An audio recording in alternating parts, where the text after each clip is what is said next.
Belakangan ini kualitas udara di Jakarta tengah diributkan karena dinilai berada pada ambang batas yang dapat mengganggu kesehatan.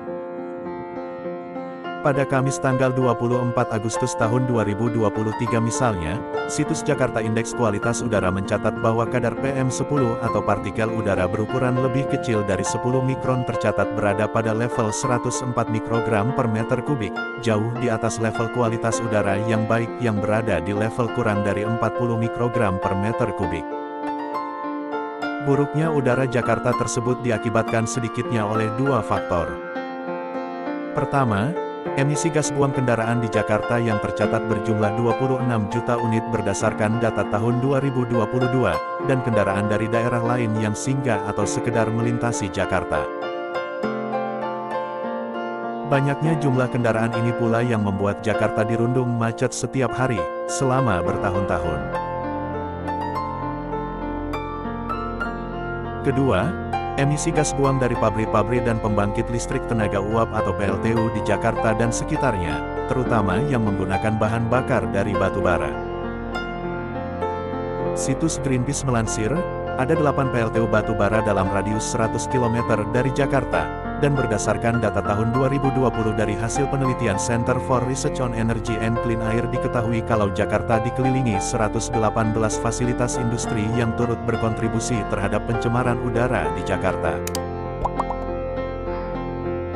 Berdasarkan Surat Edaran Menpan RB Nomor 17 Tahun 2023 tentang penyesuaian sistem kerja pegawai ASN yang berkantor di wilayah DKI Jakarta selama masa persiapan dan penyelenggaraan KTT ASEAN tahun 2023 ke-43, penjabat Gubernur DKI Jakarta Heru Budi Hartono memberlakukan sistem work from home atau WFH kepada aparatur sipil negara di lingkungan Pemprov DKI Jakarta. Ada dua tujuan yang ingin dicapai, yakni untuk mengurangi kemacetan saat KTT ASEAN diselenggarakan pada 5–7 September tahun 2023, dan memperbaiki buruknya kualitas udara. Namun, kebijakan WFH itu menuai kritik karena tidak menyentuh akar permasalahan yang menyebabkan buruknya kualitas udara Jakarta, sehingga dianggap bukan solusi. Dan tak hanya itu, ketika swasta diimbau untuk juga menerapkan WFH kepada karyawannya, mereka menolak.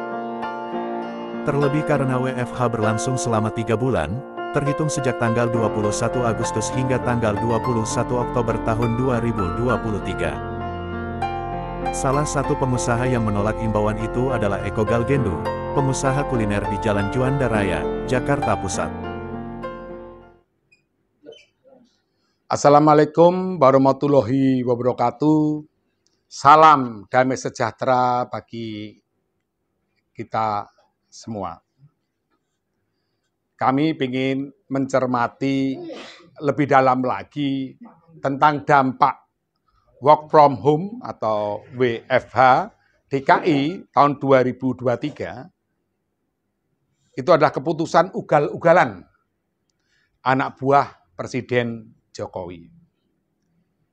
Karena respon terhadap polusi udara yang tinggi, serta konferensi tingkat tinggi ASEAN yang ugal-ugalan, keputusan ugal-ugalan adalah keputusan yang semau gue, asal-asalan, keputusan yang bertentangan dengan banyak keputusan lain, menantang serta menentang kebijakan lainnya. Rakyat sendiri yang ditantang serta dikorbankan. Jumlah penduduk DKI kurang lebih 10,7 juta. Jumlah ASN 51.714.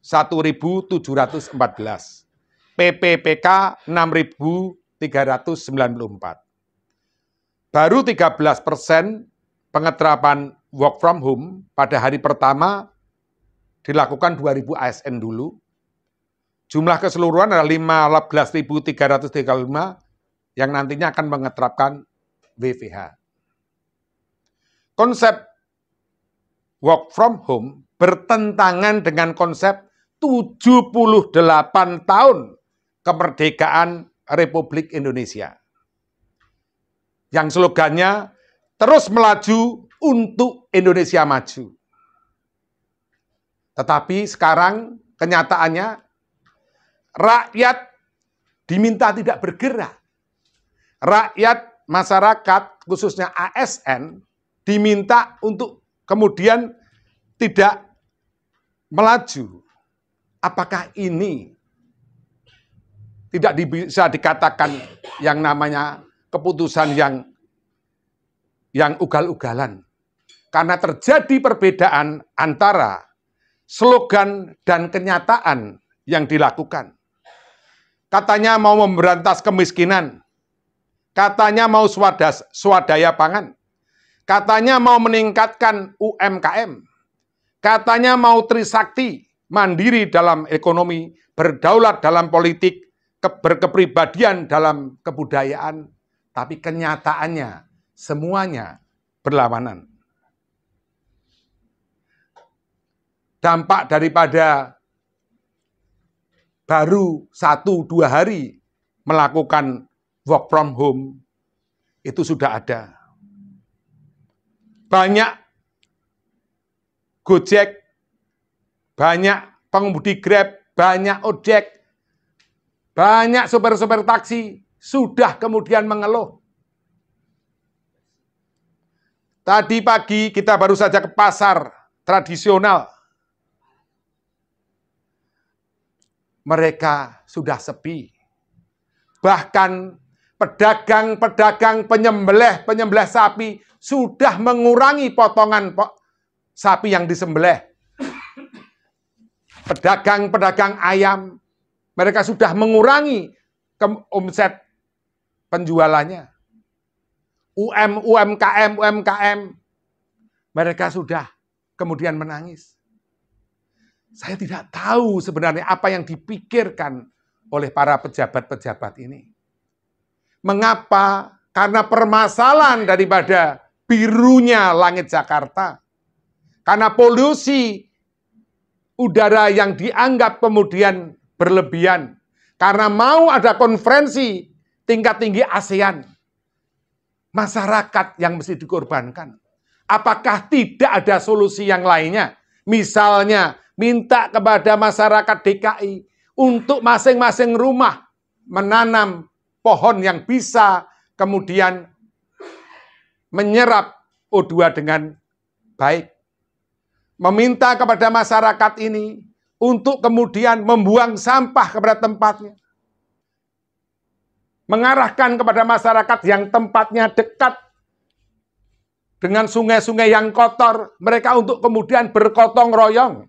Karena sungai yang kotor juga mempengaruhi yang namanya polusi udara. Para pejabat sekalian, ada apa? Apakah ada sebenarnya udang di balik batu dari keputusan tersebut? Lihatlah di Jakarta ini. Setiap sore sudah mulai banyak sekali tetangga-tetangga kita, karena saya tinggal di Jakarta. Banyak sekali orang tua, banyak sekali anak-anak. Mereka berjajar-jajar di pinggir jalan, bahkan di ring 1 daripada istana, untuk menunggu datangnya mobil atau orang naik sepeda motor membawa bingkisan. Dan itu terjadi di mana-mana. Kita bisa lihat di lampu-lampu traffic light. Mereka yang meminta-minta sudah semakin banyak. Bahkan kemudian mengecat tubuhnya menjadi manusia silver. Kalau bapak-bapak, ibu pejabat mau ke pasar Muara Karang, di tempat yang katanya makmur, sudah semakin banyak orang yang mengais-mengais sampah hanya sekedar untuk bisa kemudian makan. Bahkan mereka datang ke tempat meja-meja makan hanya untuk mendapatkan nasi bekas daripada orang-orang yang kaya ini. Coba, lihatlah realita. Lihatlah kenyataan. Selesai sekarang ini. Omong-omong kosong. Selesai sekarang ini. Hal-hal yang tidak bermanfaat untuk rakyat. Masih banyak hal-hal yang kemudian berguna. Martabat kehormatan pemimpin itu ada di hati rakyat, bapak-bapak dan ibu-ibu. Harga diri seorang pemimpin itu ada di hati nurani rakyat. Harga diri seorang presiden, kewibawaan seorang presiden, martabat seorang presiden ada di hati setiap rakyat bangsa Indonesia. Dan mereka mencatatnya. Kalau kemudian ada mereka yang merasa bahwa hidupnya di Indonesia, di zaman kemerdekaan ini, adalah hidup yang penuh kesusahan, penderitaan, kemiskinan. Dan itu dia berdoa kepada Tuhannya. Apakah kemudian satu doa ini tidak akan kemudian menjadikan masalah bagi bapak dan ibu-ibu yang sekarang ini menjabat di pemerintahan ini? Kita hanya mengingatkan bahwa jangan membuat keputusan-keputusan di kondisi negara kita, di kondisi pemerintahan kita, pada kondisi rakyat kita yang sekarang ini penuh dan masih menderita. Jangan buat mereka menderita, lebih menderita lagi. Jangan anggap ketika mereka bersyukur karena merasa bisa makan 2 kali sehari, kemudian mereka tidak demo, mereka tidak berontak, mereka tidak kemudian bersuara, itu dianggap keberhasilan kalian. Ketika setiap hari Jumat masih ada yang peduli. Tetapi harusnya Bapak dan Ibu menangis. Kalau semakin rakyat ini mengantri sembako, semakin banyak rakyat ini demi 10.000, demi 20.000, demi sebungkus nasi mengantri untuk kemudian menunggu ularan tangan daripada Sang Penolong, maka sebenarnya itu adalah kegagalan pada pemerintahan yang Bapak dan Ibu pimpin. Apalagi di ring 1.